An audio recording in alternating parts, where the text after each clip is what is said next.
Jérôme Guedj est avec nous. Bonsoir, monsieur Guedj. Bonsoir. Est-ce que vous m'entendez? Question simple. Comment allez-vous ce soir? Dans quel état d'esprit êtes-vous? Je vais être honnête avec vous, là, j'ai pris un peu de temps avec les miens, parce que ce que j'ai vécu aujourd'hui, qui dans le prolongement de ce que j'ai vécu cette semaine, est de nature à me questionner beaucoup sur le rapport que certains ont au débat public, à la politique, à ce que doit être la dispute apaisée. Donc voilà, je suis solide, je suis robuste, mais c'est pas agréable, ça n'a pas été agréable pour moi, ça n'a pas été agréable pour ceux des copains qui notamment ont été blessés cet après-midi, parce que quand on se fait attaquer alors qu'on manifeste comme tous les ans le 1er mai, les socialistes ont toujours été présents dans ce cortège ou sur un point fixe le 1er mai, et d'être violenté, bousculé, agressé, injurié, insulté. Racontez-nous Euh, précisément ce qui s'est passé. la conception qu'on a de ce que doit être d'un côté la démocratie sociale, le respect des syndicats, de cette journée du 1er mai, deuxièmement de l'ordre républicain et troisièmement de la dispute apaisée que doit être la politique. Et on a vu cet après-midi, comme je l'ai vu moi dimanche dernier à l'hommage à Boubacar Cissé, certains qui préfèrent diviser, violenter, brutaliser, stigmatiser, parfois essentialiser, et donc être dans le contraire de ce qui doit être la concorde nationale. Et moi, je suis un universaliste républicain attaché au dialogue, au débat, à la discussion, et je méprise évidemment les violents, ces décérébrés, ces crétins décérébrés qui viennent attaquer, violenter. Et je le dis tout de suite, celles et ceux qui d'une certaine manière les arment par leurs mots, par leur silence. Et moi j'ai décidé de non pas ne plus me taire, ça fait un moment que je refuse de me taire sur ces questions-là. Ça fait un moment que je refuse de dire qu'il y a des pompiers pyromanes, qu'il y a des gens qui jouent avec le feu. Mais là, on remet en question, et encore une fois, c'est pas un problème strictement personnel. J'ai été le paratonnerre de cette agressivité, de cette violence, Monsieur Guedj, racontez-nous ce qui s'est passé exactement. Qu'est-ce que vous avez entendu? Qu'est-ce qu'on vous a dit? Et est-ce que pour vous, il y a un lien entre ce que vous avez vécu aujourd'hui et ce que vous avez vécu dimanche dernier, où vous avez déjà été exfiltré d'une autre manifestation qui n'avait rien à voir avec aujourd'hui? C'est des manifestations qui ne sont pas de même nature, mais dans les deux cas, c'est le droit de manifester, il est essentiel. Et dans les deux cas, il est sacré. Dimanche dernier, je rendais hommage à un de nos compatriotes musulmans qui a été assassiné sauvagement dans une manifestation de ce racisme anti-musulman, de cette musulmanophobie qui est insupportable pour tous ceux qui sont attachés à la République et à la communauté nationale. Donc ma place de parlementaire, elle était là-bas. Et donc quand on me dit dégage, sioniste, que je croise une dame qui me dit on n'a pas besoin des juifs avec nous, c'est une violence, pas uniquement à mon endroit, c'est une violence pour ce que je représente comme député de la nation, attaché justement à cette concorde. Aujourd'hui, c'est de nature différente, mais avec la même petite musique.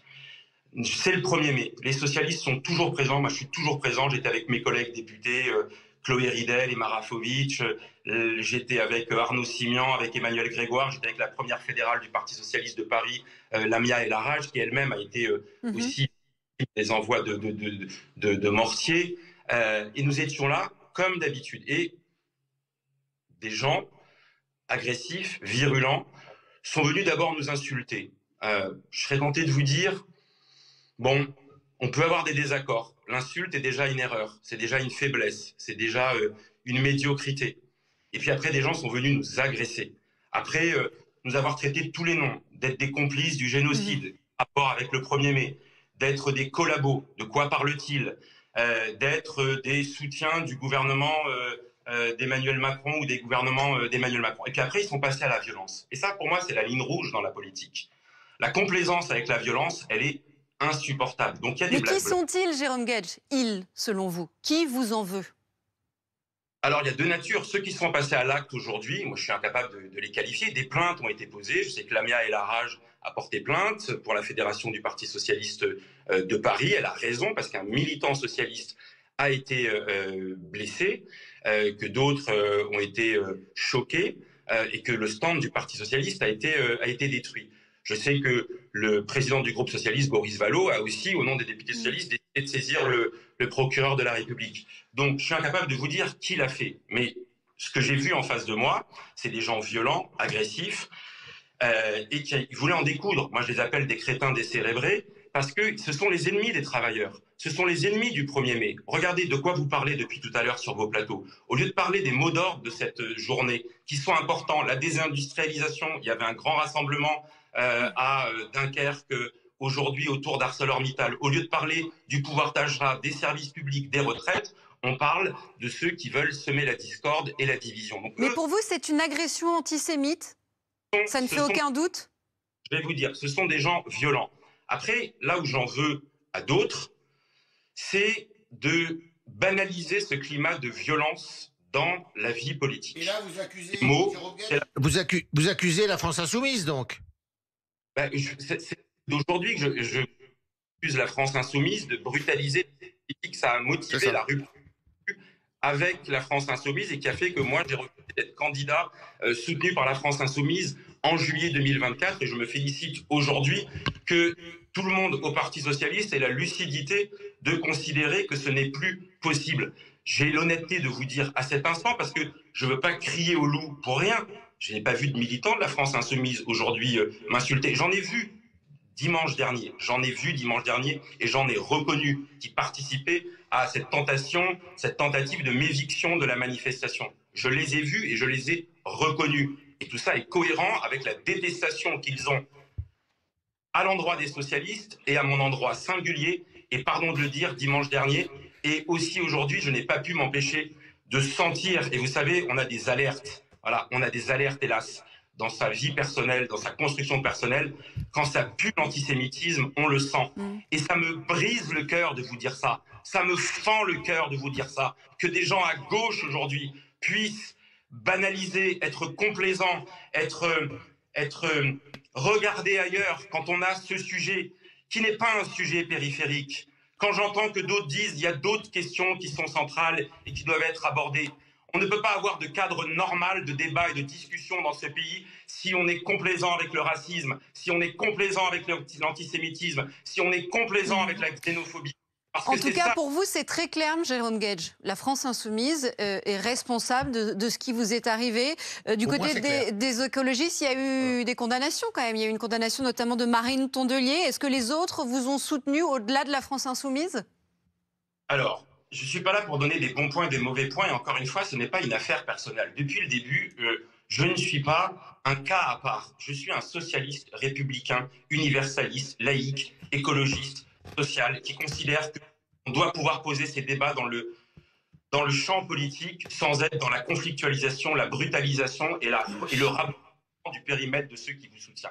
Donc, j'ai apprécié aujourd'hui le soutien de tous les républicains qui se sont exprimés à mon endroit. J'ai reçu un coup de fil du Premier ministre, j'ai reçu un coup de fil du ministre de l'Intérieur, j'ai reçu un coup de fil de mon président de groupe, Boris Vallaud, un coup de fil de Nicolas Meyer-Rossignol et de tant d'autres des députés socialistes, de mes collègues députés socialistes. Voilà où j'en suis à cet instant. Et puisque vous parlez de Marine Tondelier, je vais vous dire une chose.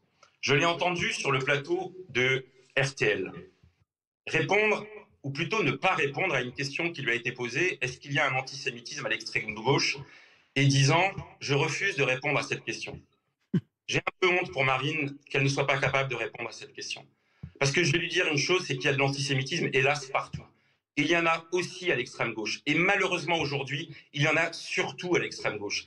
Et que donc, ne pas être capable de nommer l'adversaire, parce que c'est un adversaire, celui qui est capable de céder à ses passions tristes et à cette bassesse, au nom de je ne sais quelle justification, c'est une faiblesse, c'est pire, c'est une faute morale. Et pire encore, quand elle bien envoyé ça. d'une certaine manière laissant entendre que je l'aurais bien cherché en disant que j'ai convoqué les journalistes et que je cherche cette forme de victimisation, je vous le dis, j'ai honte, voilà. J'ai honte de me dire que certains peuvent penser des choses pareilles. On ne peut pas avoir cette faiblesse, cette fragilité de ne pas faire bloc et d'essayer de trouver sinon des justifications, des édulcorations ou des atténuations. Dans un moment pareil... On vous sent ce soir plus ému qu'en colère, je me trompe, Jérôme Guedj? Non mais je suis en colère. Non mais plus ému qu'en colère. Je suis évidemment en colère contre l'état du pays.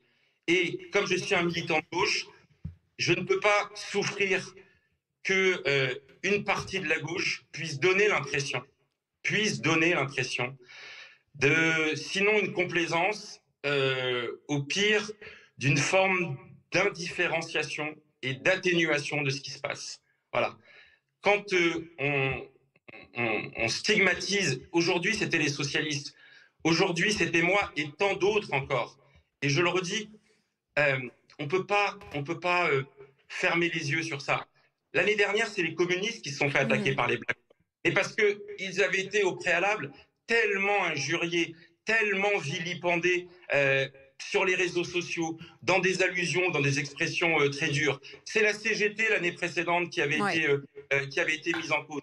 Il y a des gens aujourd'hui qui sont des diviseurs et qui ne veulent pas voir qu'il y a un Merci. Sacré. Merci, M. Rogem. Juste en un mot, s'il vous plaît, oui ou non, vous ne l'avez pas précisé. Est-ce que vous aussi, vous avez porté plainte? J'ai été contacté par les services de la préfecture. Je m'en remets à... moi, personnellement, je suis blessé politiquement et personnellement. Je n'ai pas subi d'agression individuelle, si ce n'est celle d'être menacé, d'être injurié, de recevoir des tirs de mortier. D'abord et surtout aux militaires qui ont été blessés, qui sont allés à l'hôpital, qui allaient porter plainte. Je pense au service d'ordre du Parti socialiste qui nous a aidés. Et puis je veux remercier aussi, parce que je suis un républicain, les forces de l'ordre qui ont essayé de garantir ce droit de manifester et qui ont protégé le point fixe du Parti socialiste. C'est notre conception. L'ordre. Mais donc la réponse est non. Merci. Jérôme, Merci, total soutien, Jérôme. Voilà. Ne lâche rien. Et on a besoin d'hommes comme toi, de députés de la nation comme toi dans notre beau pays. On partage pas toutes les idées, toi et moi, mais on partage beaucoup de plaisir à pouvoir échanger. Et je voulais vraiment, à titre personnel, au nom de mon groupe, t'apporter le plus grand soutien que tu mérites. Voilà, donc le message est passé. Merci en tout cas, merci Jérôme Guedj d'avoir été avec nous en direct, d'avoir pris le temps de répondre à nos questions.